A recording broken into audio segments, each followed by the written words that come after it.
há coisas que são faladas há tempos e sobre diversas perspectivas, sobre diversas óticas, a ótica da arte, a ótica da ciência, a ótica da psicologia, a ótica espírita. E dentro dessas coisas que são faladas há tempos, há uma música com o mesmo nome, um homônimo, Há Tempos, da Legião Urbana, em que o Renato Russo vai terminar a música dizendo que disciplina é liberdade, compaixão é fortaleza, ter bondade é ter coragem. E lá em casa tem um poço, mas a água é muito limpa. Essa fala muito bem caracteriza, de certa forma, o que nós estamos aqui colocando nesses encontros em que eu e o Sérgio Lopes nos temos debruçado sobre as leis morais, segundo as leis naturais explicadas pelo Espiritismo e a saúde mental. Porque no encontro passado nós falamos sobre a lei de liberdade. E a perspectiva dessa frase, que resume muito bem, aliás, a arte em geral, consegue resumir muito bem conteúdos muito complexos em frases, em notas, em arte, em pinturas. Disciplina é liberdade. Para podermos ter uma liberdade profunda, nós precisamos construir algum tipo de disciplina que envolve algum nível de autocontrole saudável que está relacionado à autonomia, a capacidade de se autodeterminar, mas essa liberdade, essa autonomia, ela não envolve uma autossuficiência, ou seja, uma ilusão de onipotência, como se nós pudéssemos nos bastar a nós mesmos. Por isso que a música muito bem coloca em seguida que compaixão é fortaleza. Compaixão é uma característica que se exerce também na relação, que sobretudo se exerce na relação com o outro, com paixão, com afeto e na relação conosco. Aquilo que nós estamos traduzindo conosco, nós também transbordamos para com o outro. Por isso que muito bem diz Renato Russo que ter bondade é ter coragem, porque eventualmente nós estamos acostumados com uma coragem muito truculenta. E essa coragem que o Renato Russo nos reporta, certamente seria aquilo que nós estudamos dentro da chamada psicologia positiva de bravura moral, a capacidade de ser íntegro para poder ser inteiro, e nessa inteireza nós conquistamos uma maior autonomia que envolve algum nível de relacionamento positivo, saudável, conosco e com o outro. Por isso que nós vamos nos debruçar nesta noite sobre a lei de sociedade e a nossa saúde mental. Os relacionamentos que são sempre muitas fontes de amorosidade, mas também muitas fontes de ódio, fontes de caminhos, mas também fontes de descaminhos. Por isso que eu convido você para ficar conosco, além da nossa vinheta.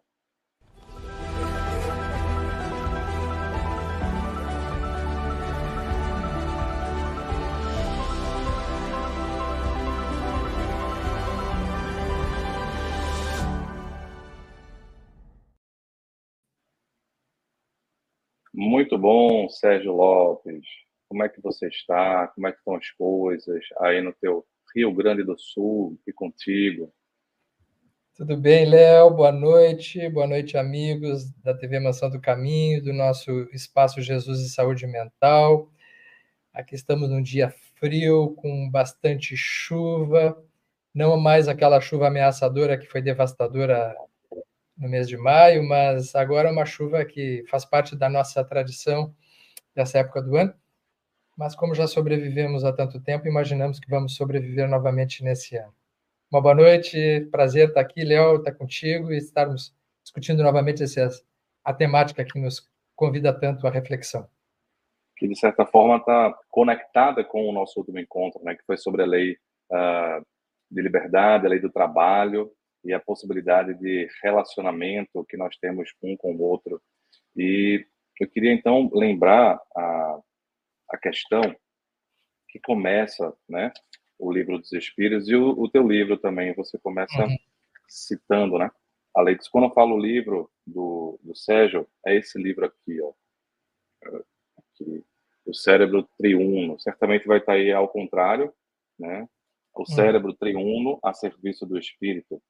É dele, do Décio Iandoli Júnior e da Irvênia Prada. Cada um escreve uma parte, e a parte do Sérgio Lopes é sobre as leis morais da vida e a saúde mental.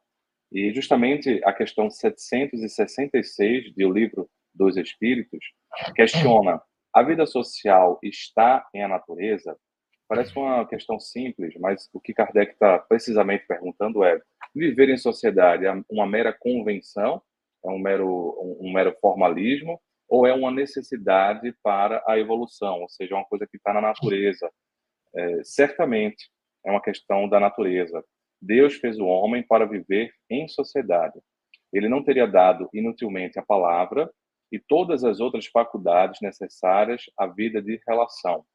A doutora Irvênia, estive nesse final de semana com o Décio e o Gilson, né, que é aí também do Rio Grande do Sul, e eles me falando que a doutora Irvênia ela é professora da parte de neuroanatomia comparada, né, ela é veterinária, médica veterinária, professora, né, atualmente aposentada, e uma da cadeira que ela ensinou muito tempo foi neuroanatomia comparada, que tem tudo a ver, de fato, com essa proposta. Eu consegui entender porque ela encontrou essa perspectiva, né, porque a teoria do Paul MacLean, que dá embasamento dessas três etapas, se a gente pegar um termo mais técnico, seria filogenético, né? Uma etapa de evolução dentro da genética, dentro da evolução das espécies, em três patamares, né?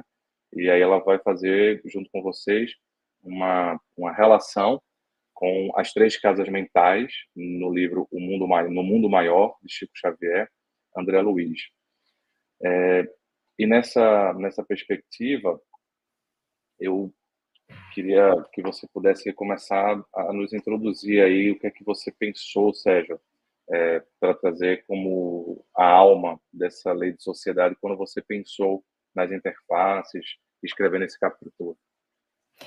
Pois então, esse capítulo ele começa já a me interessar bem antes, Léo, desse tema do cérebro triônico, quando eu escrevi o primeiro livro, né, Leis Morais, Saúde Mental. Me chamou a atenção já naquela época essa questão, por conta de que na experiência como psiquiatra, como psicoterapeuta, a gente percebe claramente que as pessoas, quando adoecem, sob o ponto de vista psíquico, elas se isolam. As patologias mais graves são patologias que levam ao isolamento, né? Então, na esquizofrenia, a pessoa tem, normalmente, a esquizofrenia paranoide, um sentimento de perseguição, de desconfiança, há uma tendência ao isolamento afetivo. Na depressão, a pessoa se isola porque se sente vazia e não se sente apta por estar em contato com os outros. No transtorno do pânico, a pessoa tem medo de estar junto com outros e fica em pânico quando está no meio de uma multidão.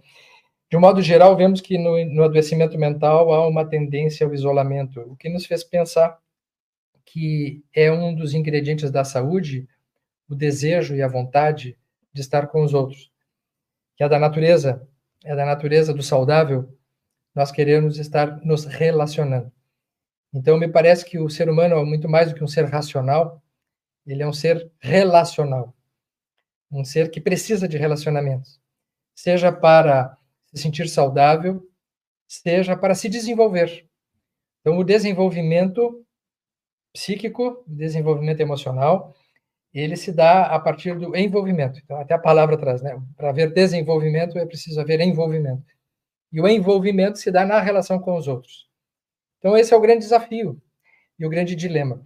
Não poderia ser diferente, porque um dos objetivos da encarnação é exatamente o desenvolvimento moral, o progresso, que será uma das leis que também vamos estudar logo a seguir. Ele se dá a partir deste binômio, eu e o outro. Nós nascemos no mundo físico para nos envolvermos, nos relacionarmos. Nós já nascemos no mundo físico através de uma outra pessoa, né? Nós ingressamos dentro de um útero materno, portanto, nós mergulhamos dentro da intimidade de um psiquismo que não é o nosso, e nós precisamos desse psiquismo materno para constituir o nosso. De tal modo que, conforme Winnicott, um bebê ele não existe sozinho. Um bebê ele se dá a partir do momento em que ele está sendo visto, ele está sendo olhado, ele está sendo percebido, e aí então ele passa a existir através do olhar do outro. A nossa primeira sensação e noção de nós mesmos só se dará a partir do olhar que nós tivemos. Então, mesmo na encarnação, independente da evolução do espírito, né? pegarmos Jesus, Jesus também precisou entrar no útero materno de Maria, ter uma mãe carinhosa, generosa, maravilhosa, e a partir dali, de algum modo, isso influenciou no seu psiquismo naquela encarnação, naquele momento, por mais que ele tenha sido quem ele foi, né? Ele se desenvolve dentro do seio de uma família, que não foi pequeno o tempo, foi longo, foi um período bastante alongado, a convivência familiar foi enorme. Isso nos traz ensinamentos de que a sociedade, a primeira sociedade que nós encontramos é a sociedade da família. É nesse capítulo também que nós vamos encontrar logo a seguir dessa pergunta que tu trouxeste aí, a questão dos laços de família. Né? Não é por acaso que Kardec classifica os laços de família dentro da lei de sociedade, porque ele se dá conta, né, de modo dentro da sua nomenclatura, das suas condições naquele tempo, de que estes laços fraternos, familiares, são os que darão as bases para os relacionamentos futuros. Então, da lei de sociedade é uma temática que envolve, conforme já você colocou, desde a filogênese, mas quando caímos na ontogênese, né, no nosso campo mais do humano, e nós vamos encontrar, portanto, o psíquico humano, nós perceberemos que, se falarmos em saúde mental, nós precisamos falar no campo do tema da lei de sociedade. Ou seja, aí mudando radicalmente a forma de nós nos relacionarmos com os outros e conosco, entra esse instrumento que nós estamos usando, eu e você, para podermos fazer esse encontro, esse envolvimento e desenvolvimento de um tema, né? Esse envolvimento entre nós e desenvolvimento de um tema que é a internet, e não só a internet em si, porque quando a internet chega, e eu me recordo muito bem, porque eu peguei uma geração que vivi aquela infância, né, sem internet, tinha a parte eletrônica, começaram a chegar os jogos de videogame, o Atari, eu me lembro, depois o Phantom, o Mega Drive, eu tinha uns 6 para 7 anos, mas era difícil chegar, né? Eu não tinha uma família, uma posse financeira muito grande, então não era tão simples chegar, mas eu me recordo quando chega o primeiro computador na minha casa, mas o computador era tão grande e fazia tão pouca coisa que existia o MS-DOS. Era basicamente para ligar, desligar, e depois começa a vir o Windows, né, o primeiro programa assim com uma interface, depois outros programas. Mas era isso, né? Era pouca coisa para você fazer. Então era um instrumento até de certa forma entediante. Era mais prazeroso e mais envolvente a gente se desenvolver no patins, né? Eu andei muito de patins, na bicicleta, nas brincadeiras embaixo do prédio. Quando se podia descer, né, embaixo do prédio, eu digo que se podia porque aqui, pelo menos em Recife, Sérgio, eu não sei se aí também tem, mas tem uma lei que não permite as crianças ficarem sozinhas lá embaixo do prédio e nem usar o elevador por causa de acidentes, né? E aí, para evitar um novo acidente, então se colocou leis de restrição. E aí eu fico pensando como pai, me comparando também, como também um acidente que causa uma destruição, uma desencarnação, uma morte, acaba gerando também como consequência umas certas paranoias que fazem com que, e aí você pegou o dilema de transtornos psiquiátricos, começou com a esquizofrenia, e como essa paranoia nos isola, esse medo de provocar um acidente, esse medo de a gente se destruir, de a gente se ferir, nos isola. Estou falando de uma maneira prática, por exemplo, de descer e brincar lá embaixo do prédio. Não estou falando nem brincar na rua, que eu brincava. Não estou nem falando isso, que já seria um nível de violência, mas estou falando ali no prédio, né, com um prédio menor. Enfim, essa paranoia acaba gerando também, numa visão maior, a paranoia do relacionamento um com o outro. Não estou nem falando do relacionamento apenas amoroso, afetivo, do namoro. Estou falando do relacionamento afetivo, por exemplo, fraterno, de amizade.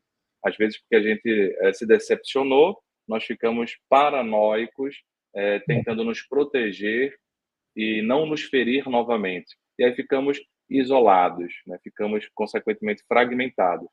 Aí eu me recordo a internet chegando e a internet era discada. Então era mais barato entrar, era discada no telefone, né? Então era mais barato a partir da meia-noite. E aí eu me lembro chegando as primeiras redes sociais, né, que era o Mirk. E aí eu me lembro como a internet começou a ficar mais interessante, menos entediante, e o computador, consequentemente, começou a ficar menos entediante. A partir dali, começaram assim, a abrir as lan houses, por exemplo, para você jogar em rede, jogos de estratégia, e ficou um negócio muito atrativo a rede social. Eu me lembro dessa transição, mas como eu já tinha uma geração que tinha também tido experiência com a brincadeira de outra maneira, acho que conseguimos ali, essa geração, digamos assim, a incorporar, né, pelo menos sem tanta paranoia, mas também sem tanta entrega exclusiva. Mas, de certa forma, hoje as redes sociais são um fenômeno, né, que você aborda, inclusive, estou trazendo porque você aborda no livro, porque muda radicalmente a nossa forma, e muito rapidamente, radicalmente e muito rapidamente, a nossa forma de se relacionar. Você, como jovem que foi espírita, jovem palestrante também, começou a fazer palestras sem redes sociais, né? Eu também comecei a fazer palestras assim, sem essas redes sociais. Não existia o YouTube, como a gente está aqui usando. Enfim, vou trazer essa pitada de complexidade nas relações, porque, de fato, pensar em lei de sociedade na atualidade e não pensar na rede social, pensar de uma maneira mais limitada, né, já que isso está posta na nossa forma de relacionar, inclusive na nossa live aqui de hoje. Acho que você traz uma palavra-chave, você cita complexidade. Penso que se tornou mais complexo pensarmos relacionamento a partir da internet, porque é um instrumento que nos instiga contato. Por exemplo, agora nesse momento nós estamos nos relacionando, é verdade. Estamos, inclusive, formulando pensamentos que nós não havíamos pensado. A gente sempre diz aqui, né, que a gente não costuma fazer reunião antes para treinar o que a gente vai dizer na hora. É absolutamente espontâneo, embora nós tenhamos o assunto, tenhamos as bases, tenhamos a nossa afinidade, tenhamos a nossa sintonia, mas nós não temos nada combinado, não existe nada ensaiado, né? Então, nesse momento, nesse exato momento, a nossa relação aqui, a tua comigo, principalmente que é que estamos fazendo a nossa interação, ela instiga pensamentos. Por exemplo, pensamentos que eu não tive até agora estão surgindo. E eles só estão surgindo porque eu estou contigo. Se eu estivesse sozinho, eu teria uma ordem de pensamentos, mas provavelmente uma ordem de pensamentos que já estavam dentro da minha cabeça. Né? Ou, no máximo, algumas intuições que a caro custo chegariam em mim, pela minha limitação espiritual, dos espíritos tentando me trazer ideias boas. Mas é no contato, é na ligação, que surge outros pensares, outras ideias. Então, o pensamento, ele tem uma passagem muito interessante de Emmanuel que ele fala que o pensamento, ele se dá, a construção dos pensamentos, exatamente o tom dos pensamentos, a partir da nossa vida de relação. Nós nascemos para desenvolver isso. Nós encarnamos para desenvolver isso, porque esse é o progresso. Senão nós seríamos macacos ainda. Né? Esse estímulo, ele se dá no contato. Muito bem. Então, isso é uma questão importante. Como é que entra a internet no meu entendimento isso? A rede, ela favorece, até um certo ponto, nos convida, nos facilita essa interação. Provavelmente nós não estaríamos fazendo o nosso trabalho da maneira como nós estamos fazendo se nós tivéssemos que nos encontrar uma vez por mês, né, para fazer algum tipo de produção de conteúdo. Então, a internet ela é um instrumento neutro que nós fazemos uso. Agora, fazendo um contraponto, indo para uma outra ponta disso que a gente está falando. A vida, ela não é virtual. Aonde a vida acontece é no vivencial, é no corporal. nós reencarnamos, não é para ficar na internet. Nós reencarnamos para ser o fermento, conforme Jesus dizia. Vós sois o fermento que deveis levedar a massa. Como é que é o fermento?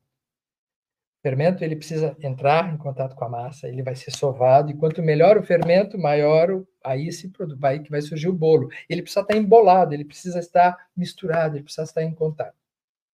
Então a vida, ela não pode ser virtual. Não se pode namorar só virtualmente. Não se reproduz virtualmente. Não se procria virtualmente. De certo modo, a reencarnação é a saída de um certo estado virtual que nós estávamos antes. A vida espiritual, ela é um estado de mais amplitude, é uma vida em rede. Os espíritos se comunicam pelo pensamento, se deslocam pelo pensamento, vão do nosso lar para outro lugar na velocidade do pensamento, mas precisa reencarnar. Chega uma hora que tem que reencarnar, é preciso descer, dizia Jesus. Por quê? Né? Porque aqui é que acontece o progresso. O progresso acontece na encarnação. E para encarnar, para ser encarnação, precisa estar encarnado, precisa estar misturado, precisa estar na carne, precisa estar vivenciando. Né? Então, eu colocaria isso como algo importante. Quer dizer, aquele menino que descia para andar de patins continua existindo hoje. Ele precisa andar de patins, ele precisa se encontrar com as outras pessoas, ele precisa abraçar as outras pessoas, precisa ser físico. Nós nos encarnamos para que fosse físico. Então, existe um ponto de sabedoria nesse fato. Porque uma vida virtual pode estar servindo a uma defesa, pode estar servindo a uma paranoia. Uma pessoa que só se relaciona virtualmente, ela está se defendendo da existência. Está se defendendo disso que nós estamos falando, da lei de sociedade. Ele não está em sociedade. Ele está guardado em alguma caixa, em algum lugar da sua mente, virtualmente, e se sentindo aparentemente seguro. Eu diria, Léo, me estendendo um pouquinho mais e aproveitando, que a pandemia colaborou muito para isso. Né? Porque quando surgiu a pandemia e nós fomos obrigados a nos recolhermos para o nosso lar e nos insularmos, de certo modo, para fins de proteção de saúde, depois de um certo tempo, muitas pessoas não voltaram mais. Não voltaram mais. Passou o problema do vírus, passou o problema, mas ficou uma Covid mental. E, aliás, uma autorreflexão nós fazemos, os espíritas foram os que mais demoraram para voltar para os centros espíritas. Os evangélicos voltaram, os católicos voltaram, os espíritas não voltaram. Está com medo. Né? Medo de quê? Então, esse medo, ele faz parte de uma condição nossa que, excetuando pessoas que têm fragilidade de saúde física, pessoas com mais idade, pessoas que têm imunodeficiência, que precisam realmente se cuidar, tirando isso, foi uma defesa psíquica, né? Em que as pessoas se sentiram desligadas, desconectadas de um aspecto da existência que é fundamental. Então, eu acredito que se, por um lado, a vida de relação que nos é oferecida através da internet, ela é um progresso, por um outro lado, ela pode ser um sintoma, por conta de, dependendo da maneira como nós encaminhamos. Então, acho que tu traz com muita propriedade esse aspecto que é fundamental e não podia estar de fora da nossa discussão. Tu colocaste assim, vamos supor que eu estivesse aqui falando, fazendo, ao invés de um diálogo, fazendo uma palestra. Eu estaria com o meu conteúdo ou com a minha caixa, produzindo dentro dela, e talvez tivesse uma influência dos benfeitores. Então, quando a gente coloca, e aí você colocou, talvez tivesse a influência dos benfeitores, aí tivesse uma ideia nova, né? Uma coisa criativa. E aí a gente faz essa reflexão, olha aí a relação acontecendo. Porque a relação é com o desencarnado, e aí existe outro teor para nós que somos espíritas, então acreditamos numa transcendência para além da matéria, que a própria matéria transcende a matéria, no que a gente estuda na chamada antigamente parapsicologia, ou nos fenômenos anímicos, ou hoje muito com a física quântica, qualquer termo que a gente vai dando ao longo dos séculos, mas assim, a matéria transcende a própria matéria. Mas para além disso, existe uma transcendência espiritual. Então, nós estamos aí, como diz muito bem o Livro dos Espíritos, que acho que tem a ver com essa lei de sociedade. Em algum momento ele vai falar da questão do magnetismo, que nos vincula a todos, muito mais do que a gente imagina, que nos vincula entre encarnados, e aí ele vai trazer entre desencarnados, né? Dizendo que, olha, os espíritos influenciam a vossa vida a tal ponto que, de ordinário, são eles que vos comandam. Mas é interessante pensar que nessa resposta eles não falam os espíritos desencarnados, eles falam os espíritos, colocando que nós temos uma interdependência, que é a palavra que você utilizou no livro, e que eu gosto também muito da questão assim de uma diferenciação entre autonomia e autossuficiência, que a autossuficiência dá uma ideia dá uma ilusão de onipotência, uma ilusão de que nós podemos fazer sozinhos. A interdependência ela está ligada à autonomia, a essa percepção que nós estamos em uma vinculação frequente, uma vinculação constante, uma vinculação eterna no sentido de ser imortal, ou seja, sempre nós estamos nos relacionando. Porém, o que você traz nessa comparação entre vida espiritual e vida, digamos, material, vida virtual e vida real, é esse aprofundamento das interações relacionais, né? É como se fosse uma teoria e a prova, como se fosse um vislumbramento e a concretização, digamos assim. E aí, para ficar mais palpável, eu vou pegar aqui o exemplo. Nós estamos falando pela TV da Mansão do Caminho. Então, vamos pensar na perspectiva espiritual. Há algum nível de, minimamente que seja, de ajuste entre o que a gente está tentando fazer e os benfeitores, né, que organizam o movimento da Mansão do Caminho. Vamos colocar ali a benfeitora principal de Ângelos. Pois bem, então vamos colocar que teria alguma influência mínima, né, indireta.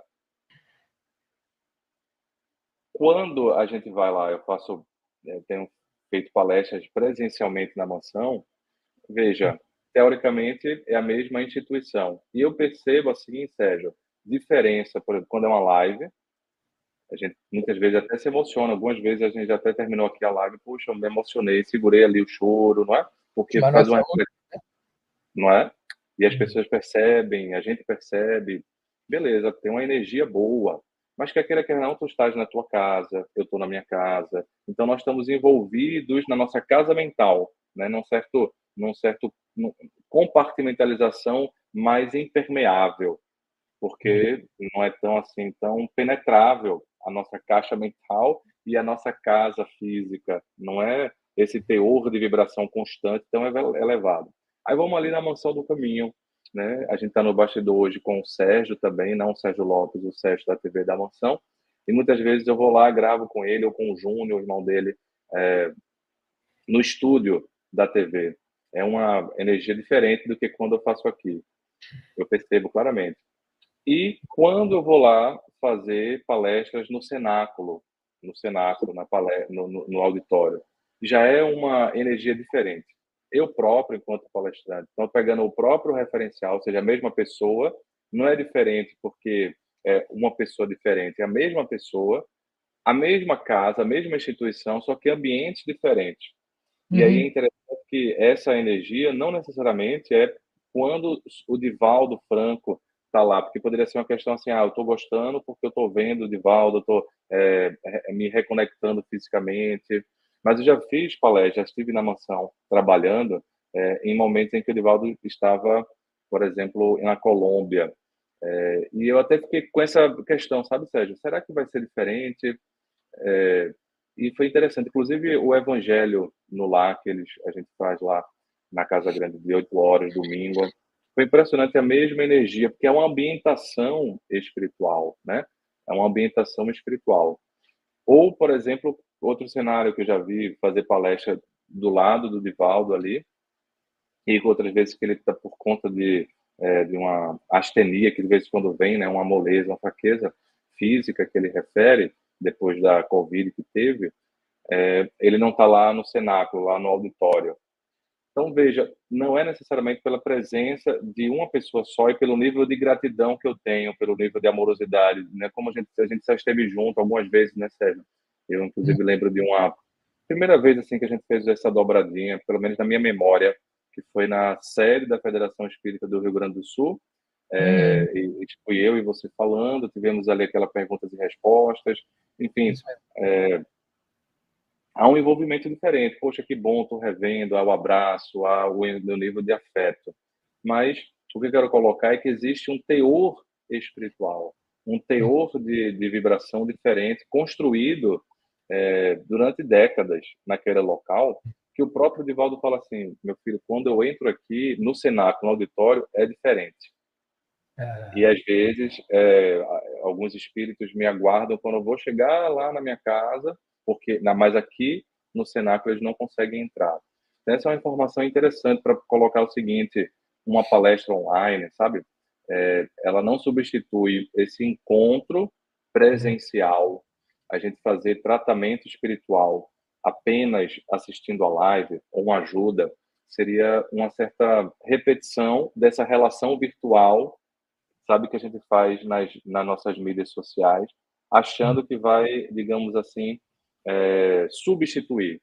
Então, acho que a ideia da rede social, da realidade virtual, é uma complementariedade, né? Complementa nessas situações excepcionais, traz um jeito, por exemplo, eu estive agora com o nosso amigo Alexander Almeida, fazendo uma live, só que era uma live ao vivo, então era eu e ele sentado ali, e e aí eu até brinquei com o público, não teve intermediador, foi uma live, eu falei, olha, isso aqui é uma live, só que live mesmo, vocês vão estar aqui eu fazendo, que antes da pandemia eu não encontrava, sempre era assim, era, vamos supor, o mediador fazendo a pergunta, aí eu respondia 20 Sim, minutos, não tinha você interação. fazia a pergunta, não tinha essa interação que foi a pandemia, então é curioso a gente pensar na complementariedade, não na demonização do negócio, mas que não substitui, porque existe um aprofundamento, né? Assim como na reencarnação a gente aprofunda a nossa intimidade, entrando numa relação mais profunda conosco, com as nossas dores, né? Com os nossos medos, com essa questão de se relacionar conosco e com os outros. Eu fiquei pensando agora, enquanto te ouvia, que você está fazendo uma expansão do nosso assunto para o tipo de relacionamento da sociedade, de relacionamento com a vida espiritual também, né? Com os campos que vão além do físico. Eu acho que nós vamos, além desse nosso encontro hoje, que é apropriado esta nossa abordagem, mas quando nós estudarmos algumas leis morais que falam mais para o terceiro andar do cérebro, que dizem, terceiro andar da casa mental, que nos fala sobre os lóbulos frontais, nós vamos poder avançar ainda mais um pouco ainda na direção de que nesses campos, quando a gente consegue se relacionar nesse nível, nós estamos acionando na nossa mente estruturas mais sensíveis. Inclusive, o André Luiz chega a falar nos neurônios capazes de recolher as impressões da consciência. Segundo André Luiz, existem neurônios que são especializados em capturar essas impressões mais sutis. A nossa glândula pineal, que é uma glândula que faz uma intermediação com os vários universos que nós vivemos, ela tem essa propriedade também, que é de capturar campos magnéticos mais sutis, né? Ou inclusive os espaços mediúnicos. Então eu fiquei pensando que quando nos é proposto pensarmos sobre lei de sociedade, a gente precisa incluir realmente o ambiente espiritual, por conta de que nós estamos, mesmo a pessoa que se isole, mesmo a pessoa que eu não quero mais conviver com ninguém, ela está convivendo com alguém, ela está, vamos dizer assim, e às vezes convivendo com muita gente, né? Porque quando uma pessoa está adoecida, uma pessoa está deprimida, uma pessoa está com um estado muito negativo, ela está possivelmente acompanhada de uma sociedade de espíritos deprimidos na sua volta. Então ela não está sozinha. Diz a doutrina espírita que nesse momento ela precisa, inclusive, de atendimento espiritual. É muito, muito oportuno no momento que a pessoa está se sentindo muito fragilizada, que a pessoa está se sentindo muito incapaz de estar em convivência com o mundo, que ela tenha algum tipo de recurso de ajuda, de apoio espiritual. Porque provavelmente companhias espirituais de baixo teor estão associadas a ela. E muito dessa dificuldade que ela tem de poder ir adiante, seguir se relacionando no mundo, de poder estar se desenvolvendo de uma forma mais saudável, também está conjugado com essas influências, que são influências que visam fazer exatamente isso, que ela não saia da onde ela está. Então, ainda que se possa pensar numa questão de isolamento, esse isolamento ele é apenas dentro de uma dimensão, porque dentro de uma dimensão mais ampla nós nunca estamos sozinhos. Nós sempre estamos sintonizados e vinculados a várias possibilidades. O que na lei de sociedade nos é convidado é que nós precisamos estar atentos para esta necessidade do relacional, porque no relacional acontece uma outra coisa, que é nos depararmos com o diferente, com aquilo que eu não pensei, com aquilo que não estava na minha mente, com aquilo que eu sozinho não conseguiria desenvolver. Está nesta parte do Livro dos Espíritos, logo adiante, um pouquinho antes do Laço de Família, uma colocação muito importante que Kardec faz quando os Espíritos, na pergunta 767, ele desenvolve uma questão. Logo no final ele diz assim: homem nenhum, homem ele usava como ser humano, né? Homem ou mulher, nenhum possui faculdades completas. E segue, mediante a união social, é que elas, umas às outras, se completam, para lhe assegurarem o bem-estar e o progresso. Por isso é que, precisando uns dos outros, os homens, seres humanos, foram feitos para viver em sociedade e não insulados.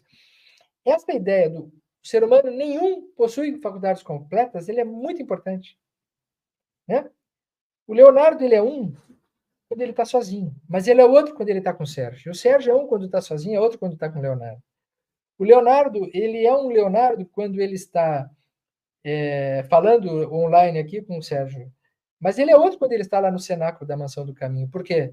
Porque outras mentes, outros campos, passam a interagir com o campo mental do Leonardo. E aí ele se expande.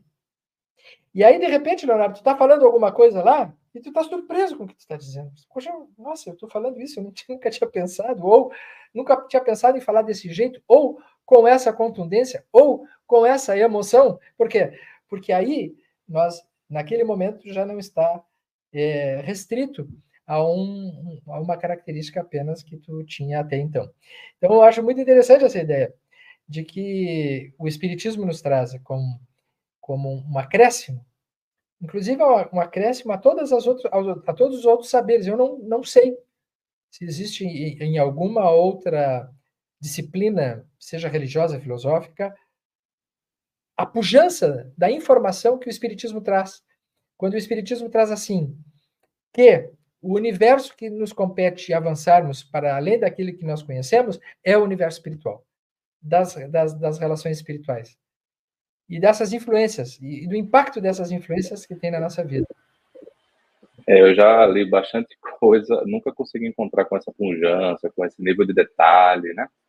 Mesmo assim, quando a gente pensa nos livros dos contemporâneos de Allan Kardec, do século XIX, que eles iam estudando, em que o animismo, a parapsicologia começa a surgir. Estou falando aí do Gustavo Gehler, estou falando do Aksakov, do William Crookes, todos os primeiros autores.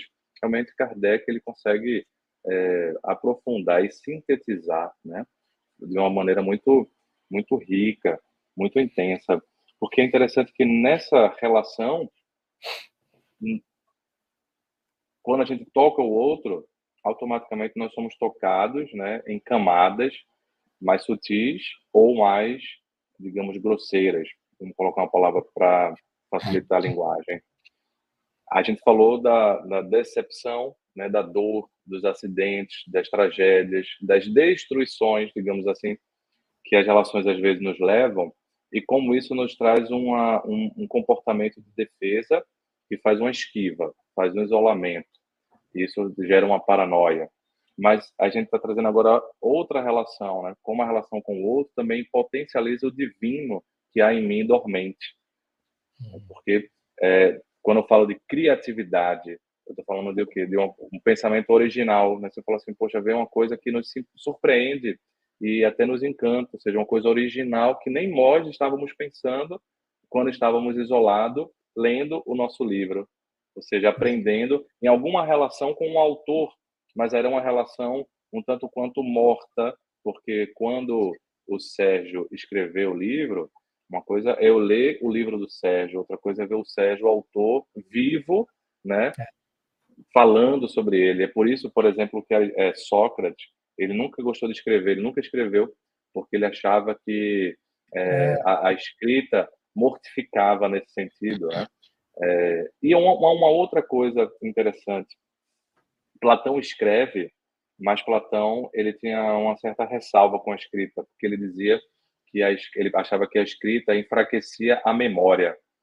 E aí eu fico achando interessante se ele vivesse hoje, né, nas redes sociais e tal, com a tecnologia bastante enfraquecendo. A gente acha que está com mais conhecimento, assim, porque a gente tem um bocado de PDF guardado no nosso hardware, no nosso software, mas não no nosso software interno. Então, a gente tem um bocado de livro, assim, é como aquela biblioteca gigantesca, um bocado de informação, mas a gente não parou para se apropriar, para sintetizar, para gerar um nível de sabedoria, que eu vou entrar nesse ponto, a lei de sociedade, viver em relação, nos possibilita sair de um nível de conhecimento para algum nível de sabedoria, né? Sabedoria envolve saborear, e não tem como, acho que você até usou, não tem como evoluir vivendo sozinho, porque na vida real é que você saboreia, não tem como você... É interessante os programas de gourmet, assim, de alimentos, sabe, de chefes, dá uma água na boca, porque você imagina o alimento, mas você nunca vai saborear aquele alimento, não é uma degustação. Para saborear tem que ser o real, né? Você tem que ter algum nível de concretude que essa relação real, ela possibilita, ela estabelece e ela aciona com mais pujança dentro de Sim. nós. Então, um espírita teórico, um espírita, digamos assim, de leitura apenas, é uma coisa, mas quando nós entramos na pujança que o espiritismo nos propõe para uma vida, foi o que Kardec fez. Ele não ficou só na teoria, né? Teve pouco tempo ali para codificar a doutrina, mas ele faz o quê? Ele funda a sociedade espírita. Ele funda algum tipo de encontro, de relacionamento. Ele vai visitar outras sociedades espíritas na Europa, especialmente a mais famosa a Bélgica, ali, né? O contato que ele tem com os espíritas belgas. Ou seja, ele percebe que, além do nível de teoria, de codificação do conhecimento, ele próprio e a própria doutrina espírita precisava de um nível de sabedoria, de saborear esse conhecimento na relação, né? E deixa também uma peculiaridade na codificação, que é a peculiaridade de uma doutrina em expansão, de uma doutrina de características abertas para o novo, de uma doutrina que tem a responsabilidade de ser progressiva. O próprio Kardec, enquanto escreve, ele retorna para alguns conceitos iniciais e ele expande.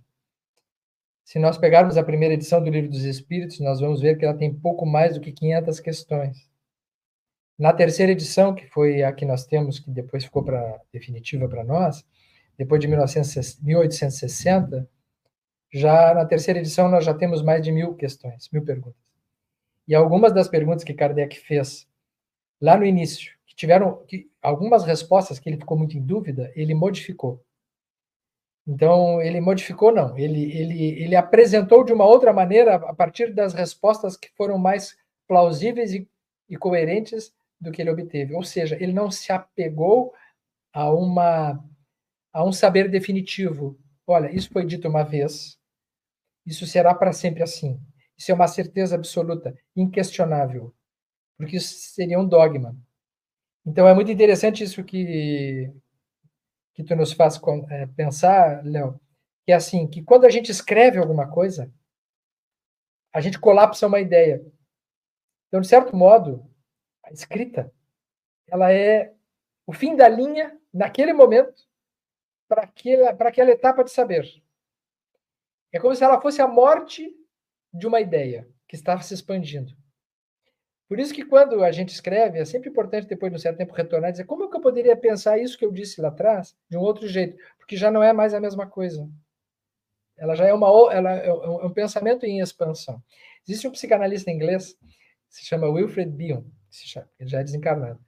E ele se baseou muito no conhecimento de Kant, um filósofo alemão, do vir a ser, né, e da finalidade última, né, do fim último, em direção ao incognoscível. Que o nosso saber, que está por vir a ser, ele é incognoscível. Então, quando nós tornamos ele cognoscível, nós o limitamos. Né? Então, é muito interessante que a nossa condição enquanto espíritas não é darmos resposta definitiva para tudo, mas de nós oferecermos reflexões abertas para podermos seguir avançando. E isso só se dá na interação. Na interação. Porque no momento que eu estou interagindo, isso me suscita novas ideias. Isso deve acontecer contigo frequentemente. A gente está falando alguma coisa e olha, eu nunca tinha pensado nisso. Nunca tinha pensado nisso. Olha, a gente chega a dizer assim, me veio uma ideia, a gente usa muito isso, me veio uma ideia, e é possível que sim, que tenha vindo de uma intuição, mas também pode ter vindo de uma parte minha que ainda estava limitada. Que não tinha sido acionada, né? Que não tinha sido acionada, estava ali meio dormente e alguma coisa acionou, né? Estava embrionária, né? Que estava no estado ainda fetal, né? E aí aquilo eclode, aquilo se desenvolve e clareia. E quando isso acontece, é muito interessante que a gente fica com muito desejo de compartilhar. Então, essa é uma outra característica da lei de sociedade, que é a necessidade de compartilhamento. Né? Eu descubro alguma coisa, eu quero falar com o Léo, eu quero falar com quem está nos ouvindo. Esta é uma particularidade muito importante na motivação e no entusiasmo que a gente precisa ter naquelas atividades que a gente se envolve, sobretudo nas atividades espíritas. Quando a atividade espírita está ficando muito repetitiva, está ficando aquele trabalho muito igual sempre, tem alguma coisa que não está bem ali. O trabalho espírita tem que ser vivo. Ele precisa ser convidativo. Eu preciso ter vontade de ir lá, porque lá eu vou descobrir alguma coisa nova da próxima vez. Quando eu me encontrar da próxima vez, eu vou descobrir alguma coisa nova que vai me dar vontade de voltar outra vez lá. Porque isso me torna curioso. Muita gente diz assim, outro dia eu falava com um grupo de amigos e nós pensávamos a seguinte questão, que nós temos uma ideia ainda no nosso meio espírita, né, remanescente de um pensamento judaico-cristão baseado na culpa, que a gente precisa trabalhar, que a gente precisa se envolver, mas é para sofrer, porque através do sofrimento a gente vai ganhar méritos suficientes para um dia lá na desencarnação se sentir assim como quem recebe um prêmio por ter assim sofrido bastante, aguentado, né? E aí vai se sentir depois merecedor de uma felicidade futura. Não. É claro que há pessoas que passam por agruras que são inevitáveis e que, dependendo do grau de resignação, de aceitação, isso lhe traz crescimento, não tem dúvida disso. Agora, isso como uma adesão, isso como um projeto existencial é uma doença. Nós precisamos nos envolver e estar nas atividades que nós temos, porque nós estamos felizes de estar ali. Porque nós estamos nos sentindo curiosos. Porque eu vou me encontrar com o Léo da próxima vez e eu quero descobrir alguma coisa que eu não sei. Eu não quero ouvir dele o que eu já sei. Senão, isso já repetiu, é chover no molhado. Eu preciso saber alguma coisa que eu não sei. Mas para isso eu preciso estar aberto. Para isso a lei de sociedade. Lei de sociedade é para que a gente se desenvolva. Se desenvolver significa, assim, sair de um ponto onde eu estou para um outro que eu não estava ainda. E acho que isso é muito importante, Léo, para a gente refletir as nossas atividades no ambiente espírita. Né? Que precisa ser criativo. Uma das funções fundamentais da nossa convivência é o nosso compromisso que nós precisamos ter com a criatividade. A criatividade. Criatividade no sentido de criar motivos novos, criar elementos novos, que possam ser motivantes e que possam finalmente tornar interessante aquilo que a gente faz. O sofrimento ele tem a capacidade de fazer com que a pessoa, se resignadamente o passa, se encante com a própria força que ela nem sabia que tinha. Mas se não tem resignação, o sofrimento desencanta, né? O sofrimento mortifica no desejo de homicídio ou de suicídio. Exato. E aí eu queria compartilhar aqui, você está falando, eu estou lembrando muito da reunião mediúnica de ontem e uma fala que o Divaldo me trouxe do Manuel Filomeno de Miranda, que tem tudo a ver, mas tudo a ver mesmo, porque a gente está o rumo que essa live está tomando, Assim. porque as comunicações dos obsessores, etc., elas não são assim especificamente. Algumas reuniões modificam, né? Por exemplo, muitas reuniões que eu dirijo, que eu coordeno, eu coloco um nome da pessoa, então mais ou menos sei a história às vezes da pessoa. O médio não sabe, mas eu muitas vezes eu sei. E aí consigo ver ali a comunicação, se faz sentido. E ali são comunicações mais anônimas, né? E aí eu percebi que na reunião tinha muitos espíritos que tinham cometido suicídio e estavam tendo a oportunidade de, pelas primeiras vezes, verbalizar algo, sabe, a partir da comunicação mediúnica, ou espíritos que, além do suicídio, tinham cometido homicídio. E era muito interessante que a figura mental que todos guardavam era esse aprisionamento dentro deles próprios. Um Uhum. dos espíritos, né, que eu dialoguei, que tive a oportunidade de dialogar, ele falava assim, mas eu não consigo fugir das lembranças. Quanto mais eu quero, mais eu fico preso. Porque a Uhum. gente está falando disso, né, de memórias, a relação cria memórias. Não tem como. E essas memórias, a gente vai ter que saber como lidar com elas. E aí, às vezes, o desejo que a gente tem é da destruição, não destruição no sentido de transformação, é destruição de aniquilamento, de não Aniquilamento. existência, né? E ali o espírito é desencarnado, e acho que esse é a pujança também da realidade mediúnica, né? Você vê que um espírito que cometeu um suicídio ou que cometeu um homicídio por uma vingança, ele tem o desejo de um aniquilamento de si ou de um aniquilamento do outro. E aí é muito pungente o que a doutrina espírita nos coloca, que ninguém foge de si mesmo. Uhum. Nem nós mesmos podemos fugir. Ninguém pode aniquilar o ser e nem aniquilar o outro. Então, nesse sentido, aí eu ficava pensando assim, eu estou vendo aqui muitas comunicações do que eu chamo assim uma loucura espiritual, né? A gente pensa muito na loucura com os fatores cerebrais, biológicos, psicossociais, mas a loucura, ela sobretudo, ela nasce do ser. E a gente vê espíritos que estão enlouquecidos, no sentido de presos em si mesmos, né? E aí Uhum. um deles falava assim, como se tivesse sido enterrado vivo, porque ele Uhum. se sentia não só vinculado ao corpo, mas assim preso, né? As vivências oníricas, elas não são tributárias do cérebro apenas. As vivências oníricas são tributárias do espírito. Então, o espírito mesmo desencarnado, ele tem vivência onírica, de sonho, né? E aí Uhum. o Filomeno falava o seguinte, assim, aí quando acabou a reunião, o Divaldo falou assim, olha, o Manuel Filomeno de Miranda pediu para falar para você e para a Paola que a história, e aí me confirmou que ali realmente tinham espíritos que eu perguntei, por isso que eu percebi que tem muitos espíritos suicidas e homicidas hoje, né? Porque eu já participei de outras que não foram esse tipo de espírito. E ele Uhum. exatamente, ele percebeu bem. E aí o Manuel falava assim, a história da evolução do pensamento humano é a história do pensamento esquizoide. Em um primeiro momento, a busca acaba levando a pessoa e a sociedade a uma esquizofrenia, a uma fragmentação. A humanidade ainda precisa encontrar uma melhor forma para pensar. E é muito Uhum. interessante para falar, olha, isso tem todo sentido, se a gente pensa no sentido reencarnatório, né? E no sentido, inclusive, psiquiátrico, porque a ideia do pensamento esquizoide é esse pensamento em si mesmado, né? Esse pensamento que Uhum.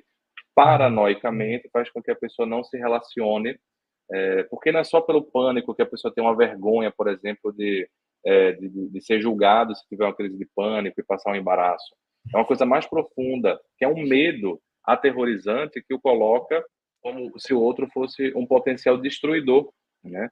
Uhum. Então, é nesse sentido mais de terror, nesse sentido mais profundo e mais complicado. E aí o termo esquizofrenia vem do Eugen Bleuler, né? Ou seja, coloca como esquizo seria cisão e frenos pensamento. Então, uma vida mental fragmentada.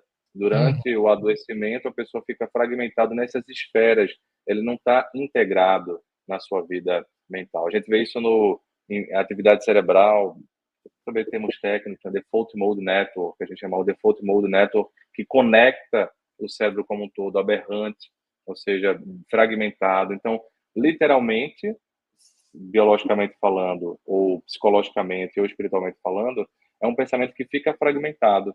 E aí, por quê? Porque a nossa relação com o outro, pensando na nossa história pregressa individual, ou na nossa atualidade ainda, é uma história de relação de usufruto. Eu uso o outro com o meu egoísmo e, consequentemente, eu me fragmento. Quando eu fragmento a vida do outro, eu me fragmento a mim mesmo.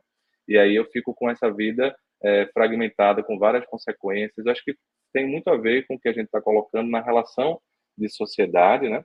Como a gente se estabelece com o outro e como a gente acaba ou se fragmentando ou se libertando. E o outro sendo esse canal de libertação ou de fragmentação, de integração ou desintegração, porque eu não consigo ser sozinho. Eu não consigo ser sozinho. Ser sozinho é uma grande ilusão, né? Eu fiquei pensando que, sob o ponto de vista psicanalítico, é uma verdadeira psicose narcísica, porque quando o narcisismo primário ele não avança para uma etapa, para uma possibilidade de relações objetais, ou seja, de ter um outro como segmento de si mesmo, como um além de si mesmo, quando o indivíduo permanece apenas no si mesmo, qualquer outro que surge, ele precisa ser destruído. Porque o outro passa a ser uma ameaça. Se eu sou um indivíduo muito narcisista, eu estou encapsulado no meu narcisismo, se o Leonardo falar qualquer coisa que eu não sei, eu preciso destruir o Leonardo. Eu preciso eliminar o Leonardo para que continue na minha fantasia eu existindo apenas eu mesmo. E eu onipotentemente, magicamente, eu penso que eu sou capaz de destruí-lo. Só que isso leva a um estado que você chama aí muito bem de encapsulamento. E é o mito do Narciso. Ele se afoga olhando para a própria imagem. Ainda no mito de Narciso está impressa já a comunicação de que, para além de nós, é necessário o outro para que haja desenvolvimento. Porque senão eu fico apenas num circuito eu e apenas eu. Né? Então, quando Jesus chega e diz assim, amarás ao teu próximo como a ti mesmo, e depois coloca, amarás aos teus inimigos, aí complicou a nossa vida. Porque amar os nossos amores é muito fácil, porque é um amor de confirmação. Eu te amo porque tu gosta de mim. E que se tu gosta de mim, eu fico me sentindo melhor. É um festival narcísico de confirmações. Mas quando eu tenho alguém, né? Quando eu tenho alguém que me desafia, que me afronta, eu estou convidado para um outro tipo de funcionamento mental que é mais desafiador, que é mais complexo e que me provoca, me convida e me instiga a ir além daquilo que eu já cheguei. E esse é o desenvolvimento. Né? Então, me parece que quando Jesus traz essa máxima do amar os inimigos, ele não está falando apenas de amar aquele que nos prejudicou. Inimigo, nesse sentido, pode ser aquele que pensa diferente, aquele que me traz alguma coisa que eu não sei, aquele que tem alguma coisa que eu não gosto, aquele que me apresenta algo que me é desagradável e que me desacomoda. Esse é um inimigo também, né? Porque a nossa tendência é permanecermos infantilizados, narcisicamente infantilizados, como o bebê, aquele que acredita ainda que o mundo tem que servi-lo. Como o Winnicott chamava, a sua majestade o bebê. O bebê precisa estar lá sentadinho e o mundo inteiro girando em torno dele. Isso aí é uma etapa necessária ao desenvolvimento lá no início, mas depois isso cede lugar, precisa ceder lugar para uma outra esfera de possibilidades, que é o da relação com o mundo, da relação com os outros, para haver progresso. E eu acho, Leonardo, que é o nosso próximo assunto, né? Não é? Pois é. Eu vou pedir desculpas ao pessoal para a gente passar só 5 minutos do nosso tempo para a gente poder pensar nesse complemento que já é uma ponte com o próximo assunto, porque não tem como eu pensar na relação com o outro sem pensar na relação comigo, né? E sem pensar na relação com o divino. E é interessante essa questão narcísica, que na linguagem mais assim espírita ou do evangelho seria o orgulho, né? O egocentrismo que a gente tem Uhum. e o egoísmo também, né? Essa questão de só pensar em si. E é interessante que isso tem a ver com grandiosidade, ao mesmo tempo que tem essa questão da paranoia. Aí também outro tema que é muito comum nessa fragmentação é o excesso de grandiosidade, os delírios de grandeza. E aí a gente vê, inclusive, do ponto de vista patológico, quantas situações dentro desse adoecimento grave do psiquismo a gente não encontra em relação a delírios místico-religiosos de grandeza. A pessoa ter certeza, por exemplo, que é Jesus, ou dizer literalmente que falou com Deus, literalmente falando, né? E aí, mas como é que não foi Deus? Porque aí vem uma questão, como uma pessoa me disse assim, não, doutor, o Deus tinha uma voz de um homem cirrótico com uma barba grande e uma espada de samurai. Ou seja, fragmentado, né? Então não tem como ser. E aí é engraçado, depois que ele ganha assim a, o equilíbrio a partir do tratamento, né? O equilíbrio da mente ali, ele fala, mas doutor, eu falei isso aqui. Aí ele falou assim, brincando, mas que viagem, né? Mas que loucura. Ou seja, ele próprio, né, fazendo esse insight e de humor para poder lidar com essa situação da mente fragmentada naquele momento. Mas eu estou colocando isso por quê? Porque essa fragmentação, né, que a gente pensa na paranoia, também vem na nossa relação com o divino. Porque se a gente pega a teoria mais psicanalítica, o Freud, e até os outros também, né, Sérgio? A psicanálise em si, ela não desenvolve muito essa relação com o divino. Acho que um pouco o livro que eu li foi da Françoise Doutor, em que ela Uhum. tenta fazer uma vinculação ali com o evangelho, com o divino, mas quase todos falam mais a questão da relação dele com ele próprio, da mãe com o pai, né, com o mundo. Então ele vai ver mais Tem um autor que é o Bion, que eu já citei aqui, que ele fala desse essa mais divino, de psicose, relação né? com a divinidade. Não, e ele fala, inclusive, como um aspecto, como um estágio do desenvolvimento, como a fase mística, ele chama de místico, como a possibilidade que o analista tem de conectar com aquilo que é o inefável. Então, esse autor ele se aproxima não como algo transcendente, ele não cogita como Isso, algo fora, mas ele cogita como algo transcendente dentro. isso. É como seria uma transcendência, que eu estava falando, transcendência dentro da própria matéria, né? Porque não é uma Isso. visão que leva em consideração o espiritual, acaba Não. levando mesmo, né?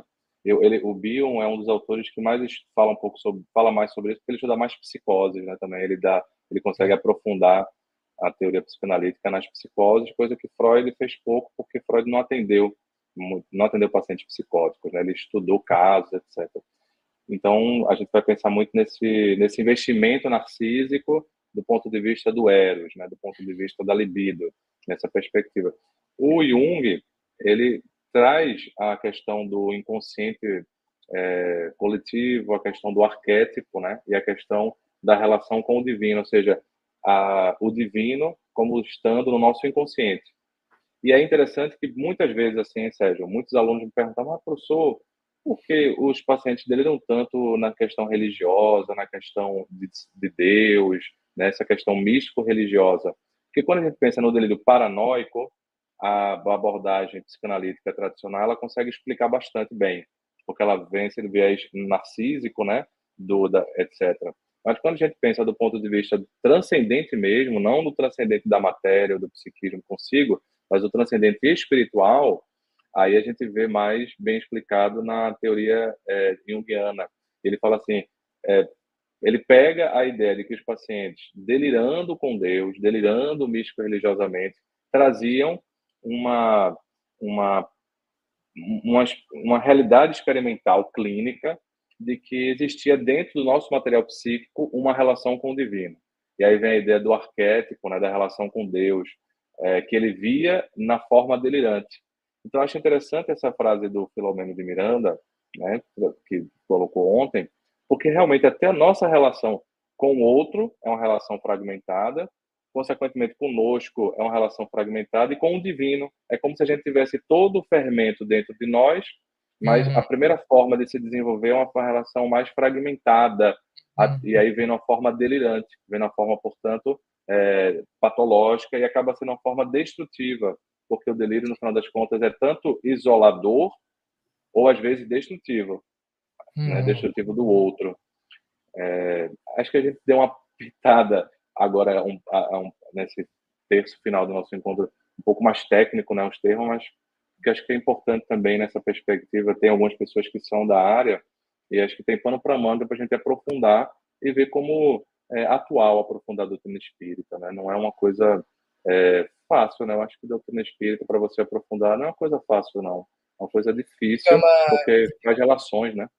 e fica uma sugestão, você falou em Manuel Filomeno de Miranda, eu me lembrei agora vivamente do livro Loucura e Obsessão, do Manuel Filomeno de Miranda, que ele traz ali uma das melhores definições sobre a psicodinâmica espiritual profunda do esquizofrênico, em que ele traz orientações do Dr. Bezerra de Menezes, dizendo que o esquizofrênico ele traz dentro dele um aspecto de culpas muito profundas do passado e que ao se deparar com essas culpas e com esses afetos que ficaram esmagados nas relações espirituais anteriores, ele, para fugir desses afetos e desse estado de consciência, ele foge para o autismo como sintoma, né? Não o autismo como quadro, mas o autismo como sintoma do afeto de fuga para dentro de si mesmo. Então fica como sugestão, porque essa é uma das melhores definições que eu ouvi sobre o funcionamento profundo da esquizofrenia, está nesse livro Loucura e Obsessão, de Manuel Filomeno de Miranda, pela psicografia de Divaldo Franco.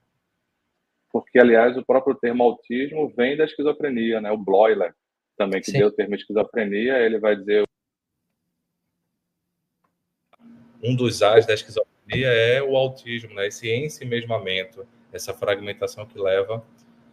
Beleza pura, meu amigo. Temos aí pano para manga para poder fazer a ponte com as próximas leis que, se Deus quiser, vamos nos conectar com o divino e se a gente ajudar na perspectiva da nossa vivência social. Então, eu isso aí. vou deixar finalmente aí contigo. Eu acho que ainda vai ser esse mês, né, Léo? Esse próximo encontro nosso ainda está programado para ser em. Não, não, não. Vai ser provavelmente no início de setembro, né? Nosso próximo encontro. Não, nada muito a dizer. Nós já estamos avançados no horário, né? Uma alegria muito grande de poder estar compartilhando contigo, como sempre. Espero que quem tenha nos ouvido e que esse tema vai ficar registrado na TV Mansão do Caminho possa servir para desdobramentos, né? Considerando assim que não são verdades definitivas, absolutas, e não é essa pretensão da gente carregar aqui qualquer tipo de certezas definitivas em relação ao tema, senão abrir para o espaço para poder pensar sobre o assunto, e é muito bom a gente poder estar pensando juntos. Pensando juntos, nós pensamos melhor. Beleza pura. Um grande abraço, Sérgio. Até a próxima. Um grande abraço para os amigos da TV da Mansão.